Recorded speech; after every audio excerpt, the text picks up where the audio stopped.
Eu de nome de mulher é bom você não saber nunca. Quando tu troca, tu se ferra. Ih, caramba, começou aí.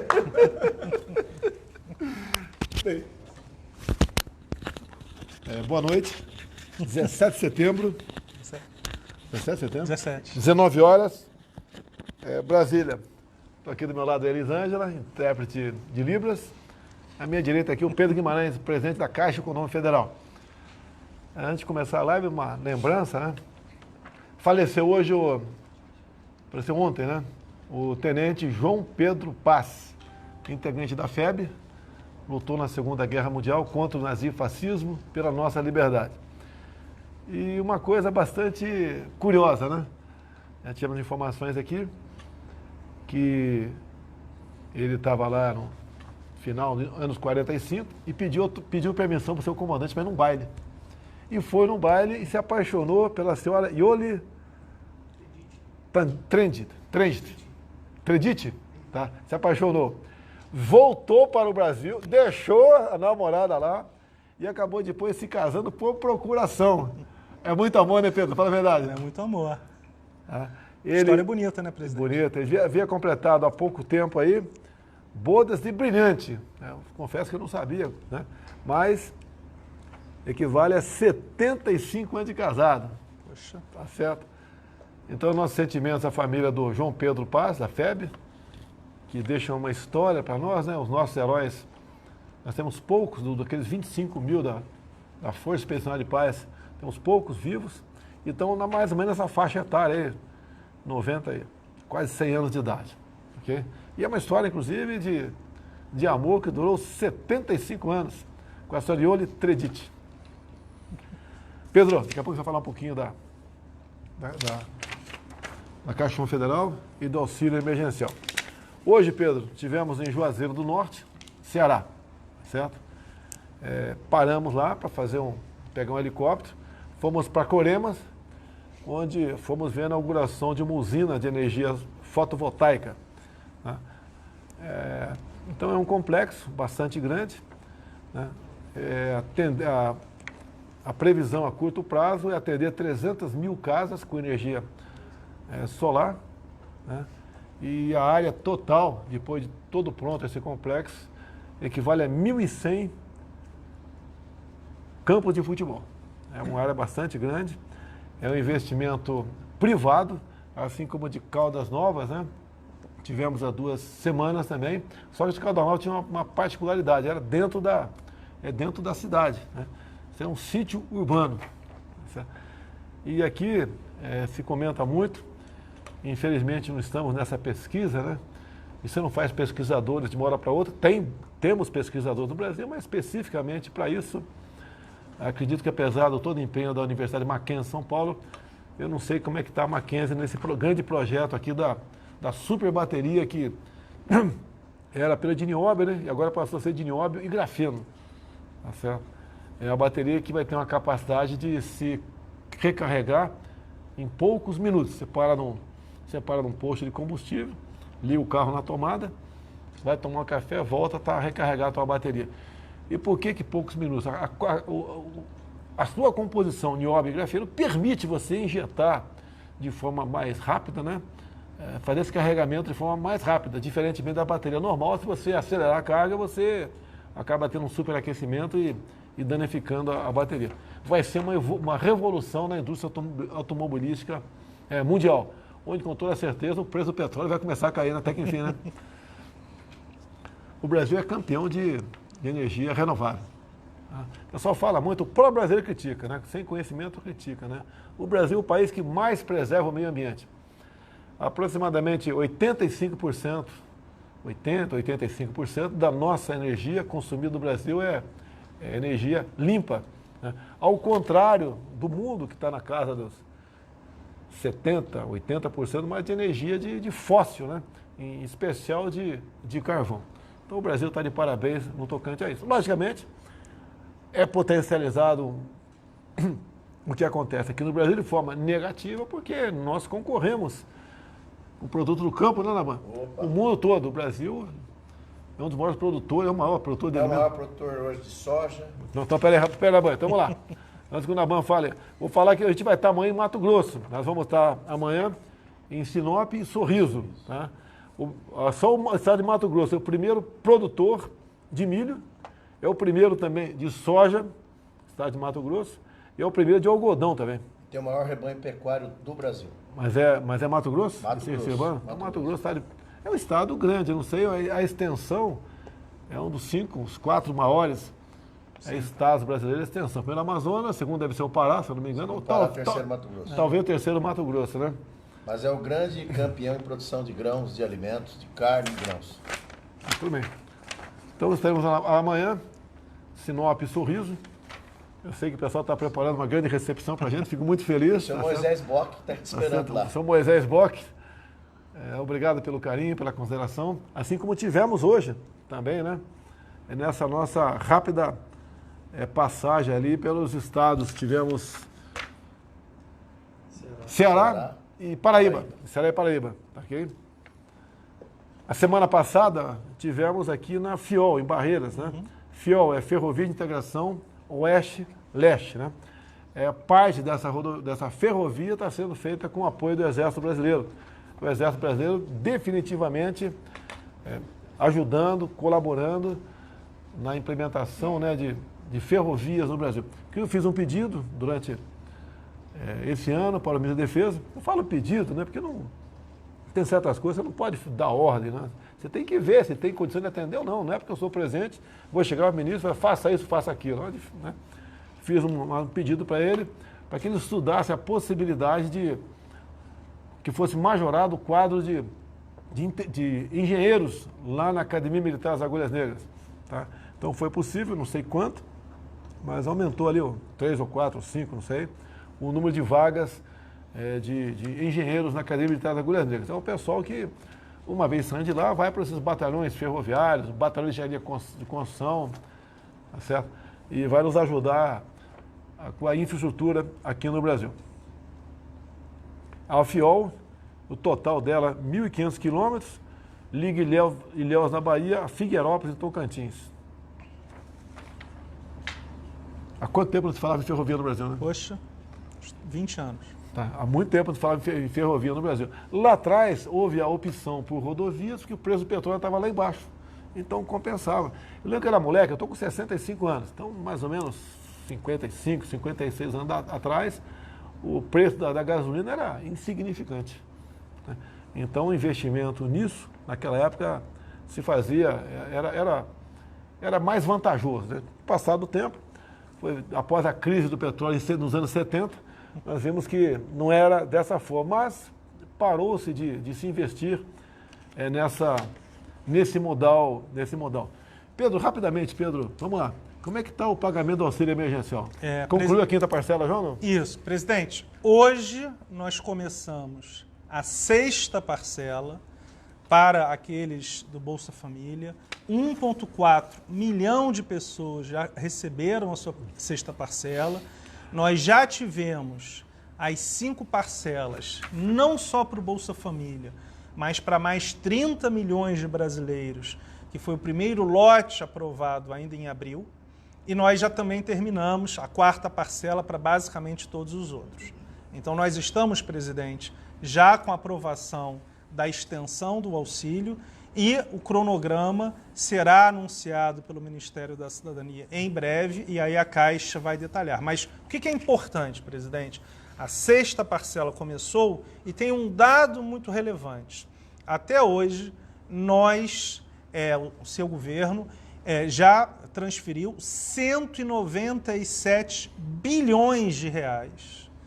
E desses 197 bilhões, 68 bilhões foram para o Nordeste e 21 para a região Norte. Ou seja, quase metade do dinheiro do auxílio emergencial foi para as duas regiões mais carentes, o Norte e o Nordeste.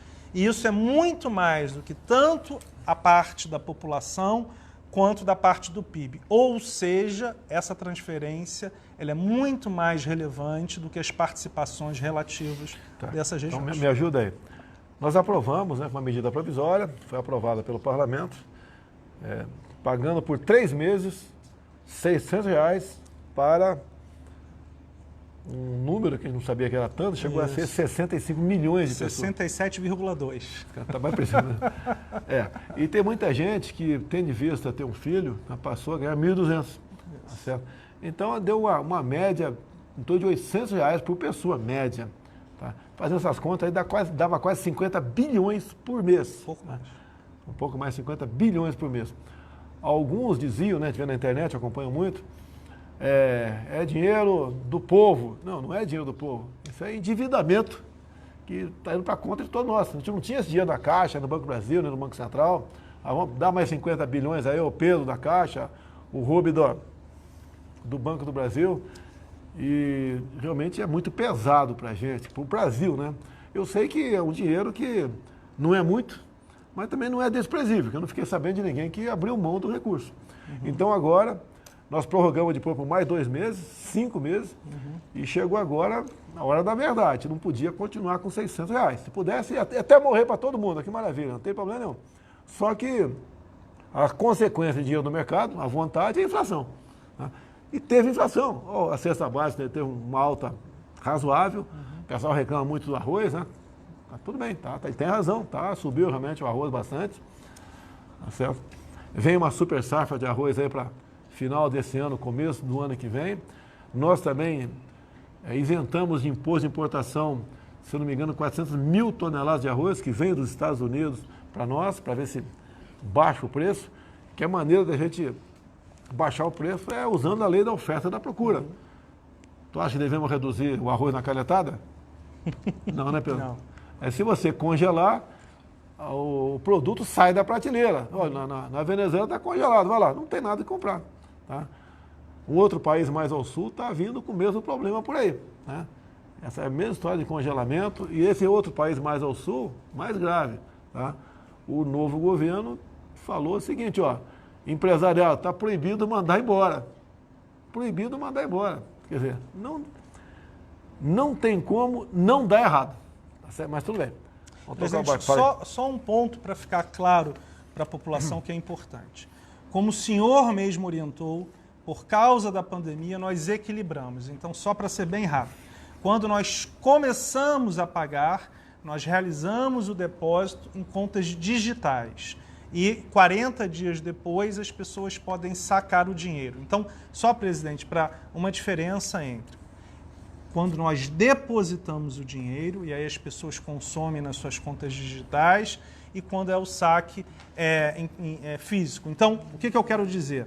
Desses 197 bilhões e meio, de fato, são ao redor de 250 bilhões. Então, ainda tem muito dinheiro que já foi transferido, que será transferido, mas que ainda não chegou na mão da população. Então, ainda tem, por exemplo, mais 30 a 35 dias que as pessoas irão receber e que, na verdade, não estão contabilizados nesse 197. Bem. Então, significa que o impacto para a economia, presidente, ele ainda vai ser sentido. Quando nós falamos que já pagamos a 5ª parcela, 4ª parcela, significa o seguinte, as pessoas ainda não receberam, algumas, no bolso esse dinheiro, porque nem todo mundo consegue utilizar o celular.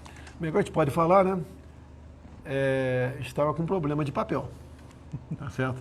Veio a nota de R$200. Tá?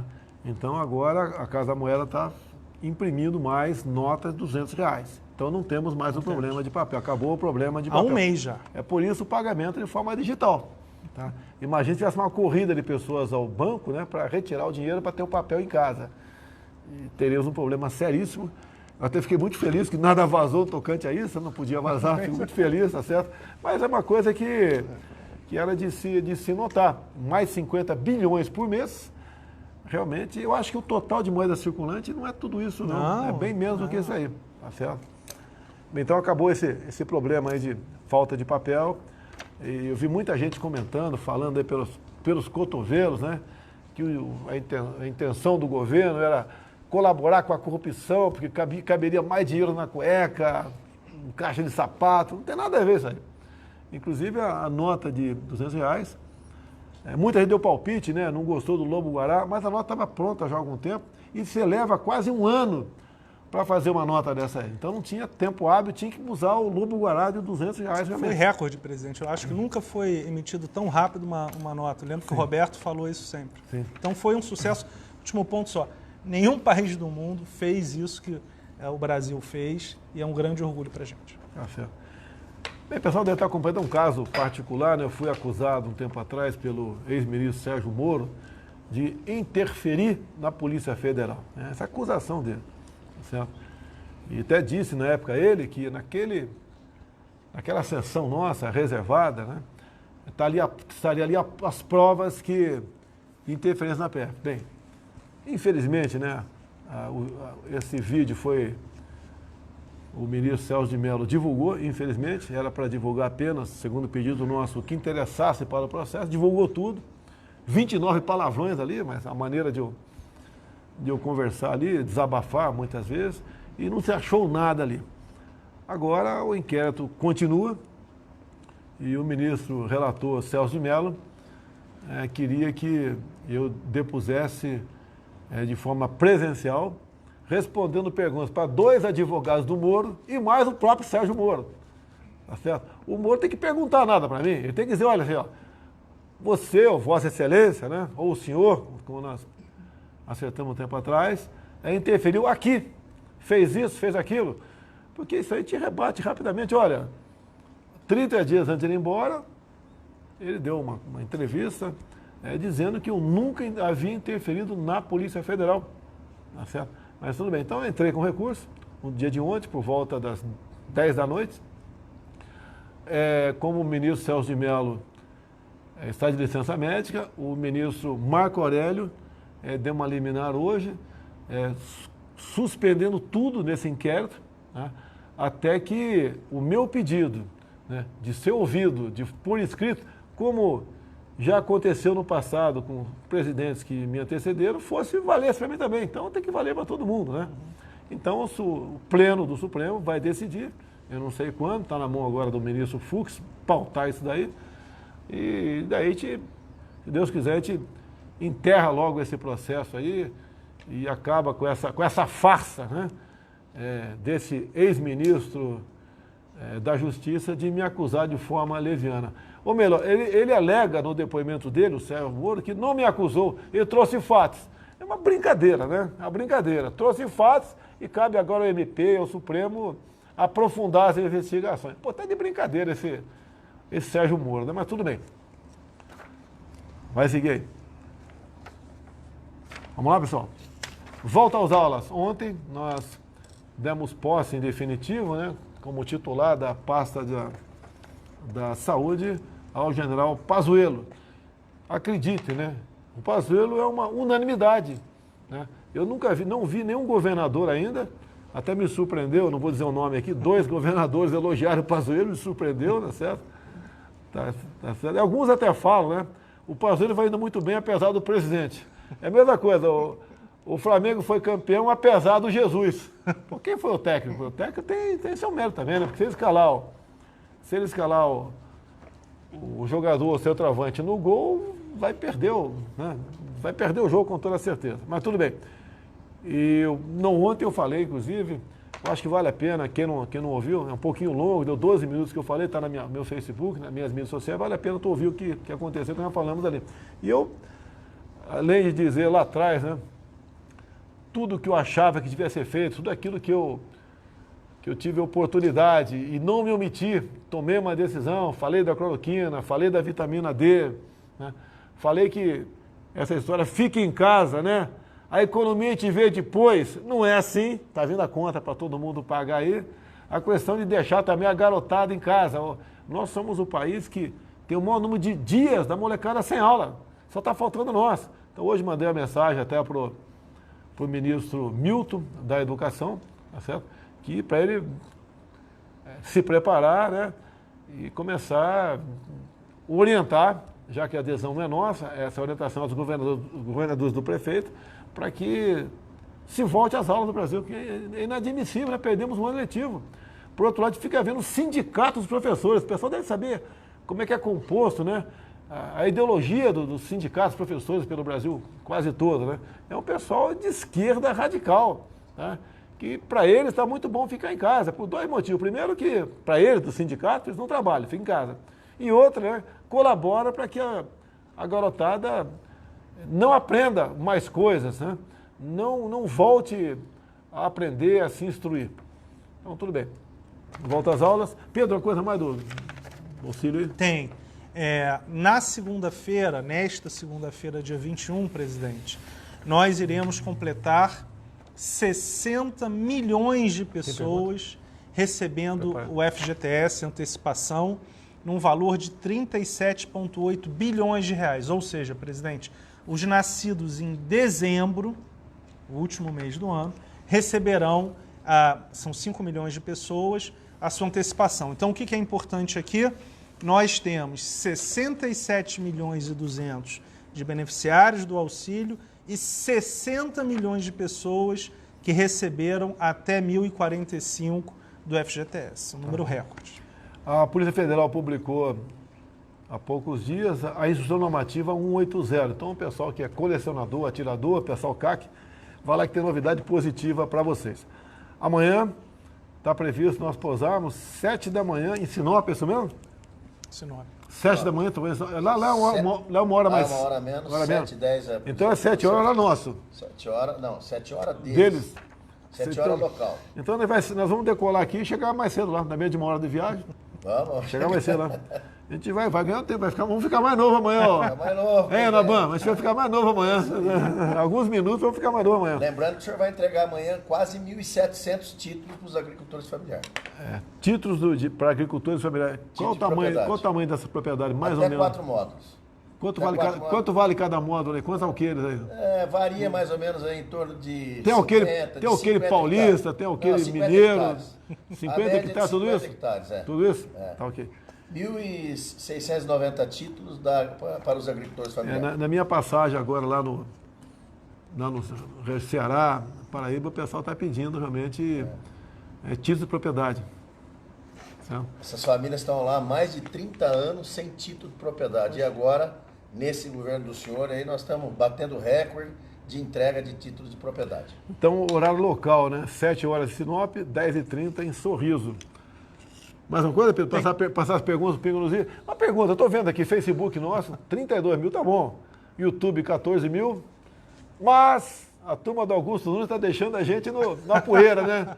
A turma do Augusto Nunes aí está Pingo nos Is, 73 mil. Jovem Pan News, 9 mil. Foco no Brasil, 8. Folha Política, 4. Total aí, 140 mil pessoas nos assistindo. Muito obrigado. E quando acabar aqui, vamos passar as perguntas agora aqui da Rádio Jovem Pan, né? Pingo nos Is. Você volta aí, bota na Jovem Pan, assiste o Augusto Nunes com a sua turma ali, que é com toda certeza um dos melhores programas informativos que nós temos no Brasil. Presidente, deixa eu só dar duas informações muito rápidas, que é muito importante. O senhor ajudou a revolucionar, terminou.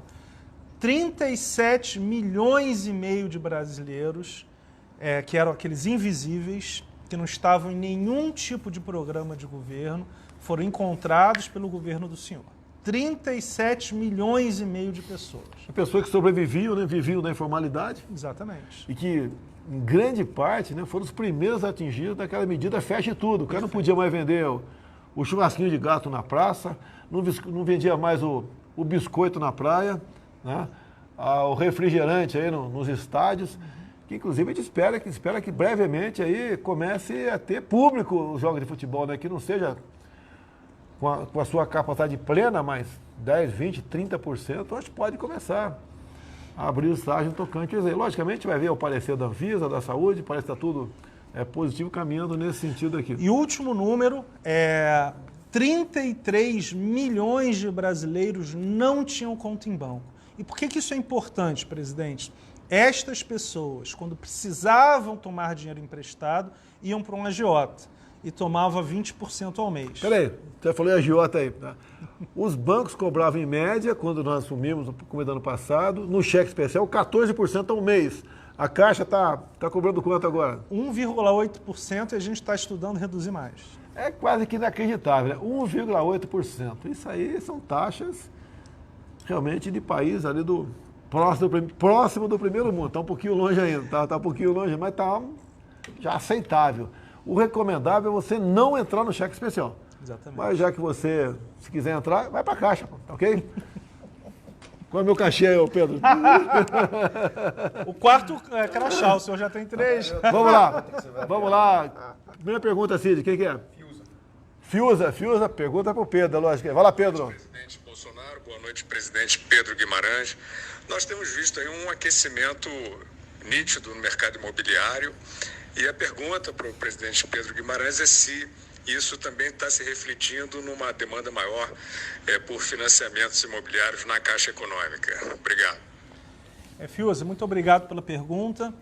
A Caixa bateu o recorde dos últimos 5 anos no crédito imobiliário em julho, em agosto, setembro estamos muito bem.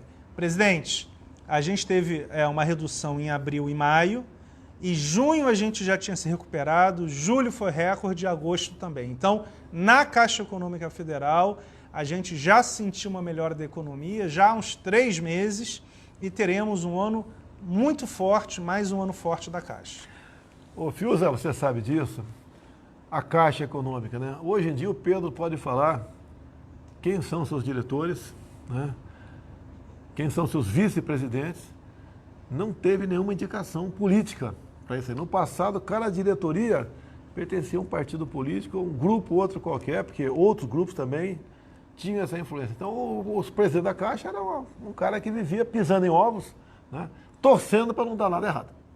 É melhor ser presidente assim, Pedro? Presidente, um agradecimento ao presidente, ao meu chefe, ministro Paulo Guedes, só corroborando o que o presidente falou, sempre o apoio restrito.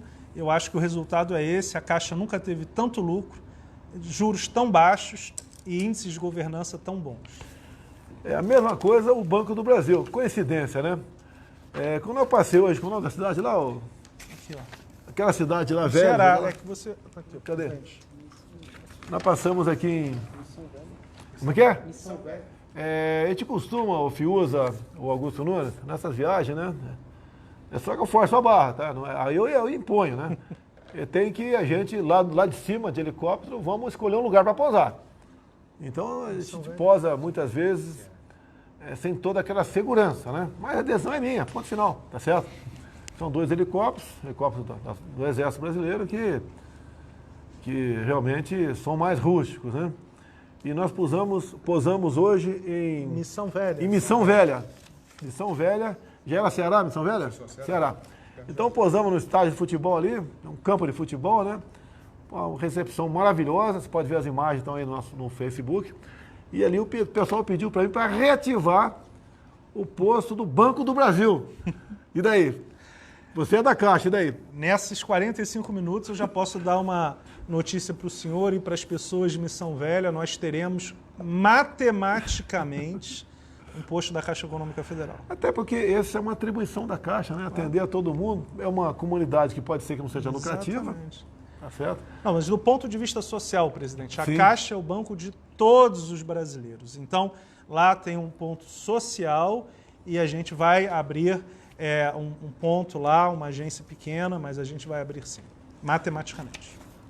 Então, o pessoal de Missão Velha. Missão Velha. Pode me cobrar. Palavra, no próprio voo meu, eu entrei em contato com o da Caixa, do Banco do Brasil, o Rubens, vê se é possível, a gente não força a barra não, vê se é possível, o Banco do Brasil reabrir aquela agência lá em Missão Velha, tá em Missão Velha, tá certo?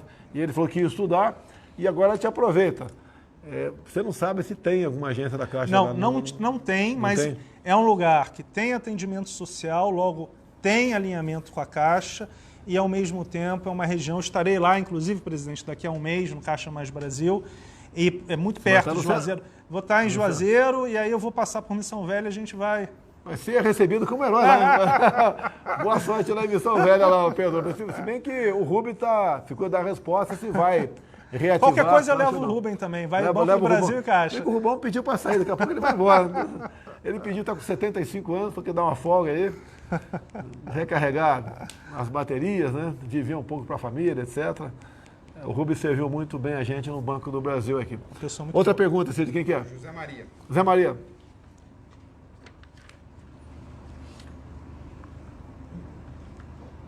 Salve, muito boa noite, presidente Jair Bolsonaro. Boa noite, Pedro Guimarães, presidente da Caixa. Olha, doutor Pedro, o senhor tomou medidas aí contra o mercado financeiro. O senhor operou por muito tempo ali, mais de 20 anos no mercado financeiro, e sabe que esse é um grande poder, né? E mesmo tomando essas medidas, o senhor garantiu que a Caixa Econômica Federal não entrasse em dificuldade, até teve lucro. Mas a minha pergunta é: preciso mesmo ter 3 bancos, grandes bancos aí no governo, a Caixa, Banco do Brasil e BNDES? Obrigado. Essa pergunta é para mim, mas vou deixar o Pedro responder aqui. Fala, Pedrão. Fala aí. José Maria, eu faço só a primeira resposta, depois certamente é para o chefe do meu chefe. A Caixa nunca teve tanto lucro. Nós chegamos ano passado com 21 bilhões de reais de lucro recorde, e esse ano, antes da pandemia, estávamos muito bem, vamos ter um resultado também muito forte. E é possível ter os dois: atendimento social, redução de taxa de juros e, na verdade, o lucro, que é uma consequência. Agora, essa pergunta sua, obviamente, é para o presidente. Não, Zé Maria, já falei que Banco do Brasil e Caixa Econômica, no meu governo, não se cogita sua privatização. Assim como queriam privatizar a Casa da Moeda, aí o pessoal fala interferir. Exerci um direito meu, não é interferência. É um direito meu. Afinal de contas, se eu nomeio os ministros, né? No caso, Paulo Guedes, dá posse aos presidentes de bancos estatais, tá certo? A Casa da Moeda, eu achei que não era o caso, tendo visto informações que eu tive de outros países que a privatizaram e depois voltaram atrás. Eu acho que o que a Casa da Moeda faz, tá certo? Tem que ser algo como um segredo de Estado, segredo não, uma questão de segurança nacional. Passaporte, emissão de dinheiro, moedas, entre tantas coisas lá. Então, no meu governo também, só esses 3, né? O restante a gente não é fácil, qualquer privatização é demorado, não justifica a grande mídia falar que eu estou segurando, o governo está segurando as privatizações, tem muita coisa que dá prejuízo, você tem que privatizar, você até se entregar de graça para alguém até é vantajoso, né? Está dando prejuízo, você está perdendo todo ano. Agora, também nós entendemos que tudo aquilo que a iniciativa privada pode fazer, a gente vai abrir mão disso aí. Esse é o nosso pensamento. Vamos lá, Cílio. Última pergunta, Vitor Brown. Boa noite, presidente Bolsonaro. Boa noite, presidente Pedro. Com a pandemia, o governo foi obrigado a montar e conseguiu, em poucas semanas, montar um programa de pagamento, de transferência de renda, que foi o programa do auxílio emergencial e que incluiu, inclusive, pessoas que estavam fora dos cadastros sociais do governo, né, os chamados invisíveis.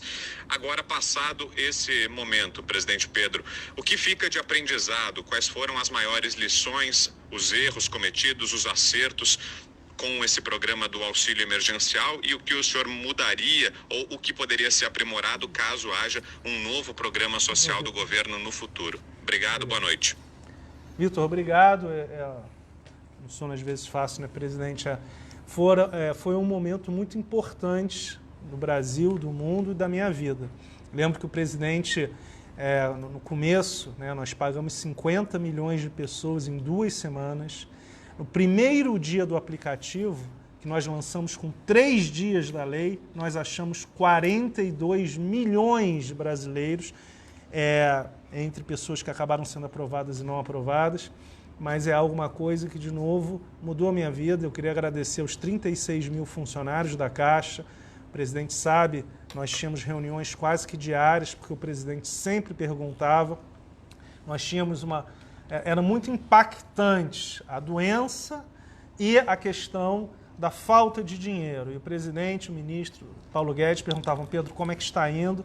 No começo era muito complicado, porque todo mundo ia nas agências, nós tivemos filas, mas eu acredito que é isso que é uma gestão, é reagir aos problemas. Então, de uma maneira objetiva, nós tivemos 67 milhões de pessoas recebendo todos os meses, e muitas delas, 20 milhões, não conseguem mexer no celular.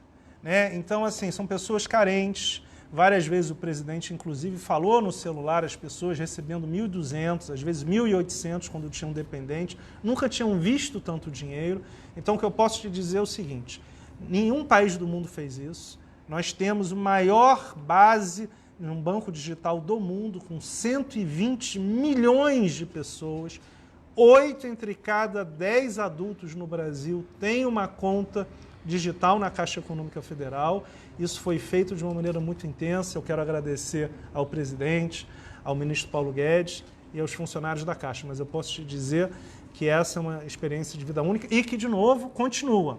Hoje nós começamos a sexta, amanhã eu estou indo para o Maranhão, no sábado nós temos mais um pagamento e o que a Caixa Econômica faz é, todo fim de semana nós estamos em algum lugar do Brasil, já são 72 fins de semana, e daqui a 2 semanas tem até um evento com o presidente, eu não sei se a gente pode falar ou não, mas são coisas muito impactantes, porque é exatamente eu como carioca, tendo morado em São Paulo, estando há 2 anos em Brasília junto com o presidente, eu nunca vi essa pobreza que nós vemos pelo Brasil. Então, só para finalizar, o que está acontecendo no auxílio, quando nós tiramos 33 milhões de pessoas que não tinham conta em banco e incluímos 37 milhões de pessoas no cadastro do governo, mudou a vida delas. Ou seja, a pandemia ela é gravíssima, realmente pessoas faleceram, mas ainda tem um outro ponto. Nós mudamos a vida de mais de 30 milhões de brasileiros, porque quando eles precisarem de dinheiro, eles não vão mais pegar dinheiro a 20% ao mês. Ok, acabaram as perguntas. Obrigado aí. O Augusto Nunes está de férias, tá ok? Então, obrigado, Vitor Brown, ao Fiuza e ao Zé Maria pelas perguntas aí. Semana que vem, a gente vai estar onde semana que vem, Cid? Resende? Até em Resende, né? Vou fazer a live da ala, onde, como cadete, né, eu fiquei por 1 ano, em 77. Então, a gente vai dar uma viagem a Resende, ter uma conversa com os cadetes.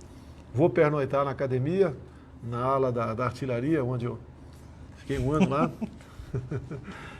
E eu peço agora a todo mundo que está nos assistindo que ligue aí, vá para a Jovem Pan, Pingo nos I, para a gente assistir aqui esses 20 minutos finais dos comentários dessas pessoas maravilhosas aí da Jovem Pan que nos dão a honra de acompanhar o nosso sinal nessa live que passou a ser uma tradição nossa de toda quinta-feira. Muito obrigado aí. Naban, até amanhã. Até amanhã. Então amanhã, Sinop, 7 horas, Sorriso, 10h30. Depois a gente retorna. Os caminhoneiros estão te aguardando lá. Então, nós caminhoneiros, vamos lá bater um papo com os caminhoneiros. Lá é em Mato Grosso, a 163, né? Aí nós, inclusive, alguns criticam, né? Eu vi outro dia o ministro Tarcísio da Infraestrutura, estava num programa, não sei qual que era, e daí alguém falou para ele que o presidente está pegando obra dos outros e terminando. Daí ele falou, graças a Deus, ainda bem. A gente não quer obra nova, porque obra às vezes demora 1 ano para ser concluída. E é 163, aquele pedacinho de 50 km, é uma rodovia que começou no governo Geisel. Tinha caminhoneiro que ficava 1 semana atolado naquele trechinho e agora passa direto. O Tarcísio aproveitou o momento certo ali, a época que não chove na região, e em poucos, acho que 3 meses, 4, terminou essa obra maravilhosa lá na BR-163. Assim como nós estamos concluindo muitas obras pelo Brasil. E a atenção nossa, especial, mais importante, apesar da falta de recurso, é a transposição do São Francisco, que começou lá no tempo do Império, se eu não me engano, esse projeto, né?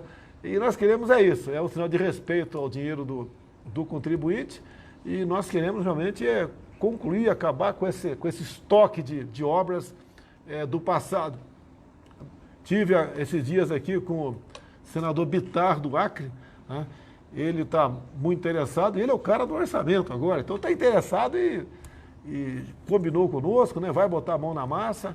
É uma rodovia, se não me engano, a 200 km, que liga o Brasil, liga o Acre ali ao Peru, onde vamos conseguir, então, por via terrestre, é onde a Cordilheira dos Andes está mais baixa, né? Passagem para o Pacífico. 3 pontos só com o Paraguai, para dar escoamento. Tá. E ali também, em Rondônia, também acertamos lá com o senador, tem uma ponte ali, Rondônia, Bolívia também, é Bolívia, né? Bolívia e Paraguai. Bolívia também. Não, mais aqui para o sul, São 2 pontes do Brasil com o Paraguai, que está sendo feita pela Itaipu Binacional, na verdade, o nosso lado, né, através do seu presidente, o general Silvio Luna, que conseguiu fazer com que a parte brasileira, que praticamente não tinha lucro, só no corrente ano deve investir R$1 bilhão aí na região, contando com essas 2 pontes com o Paraguai. E ele atende também muita coisa, aproximadamente 20 cidades ali na região de Foz do Iguaçu. Então, pessoal, muito obrigado. Obrigado, Jovem Pan. Até a semana que vem, se Deus quiser.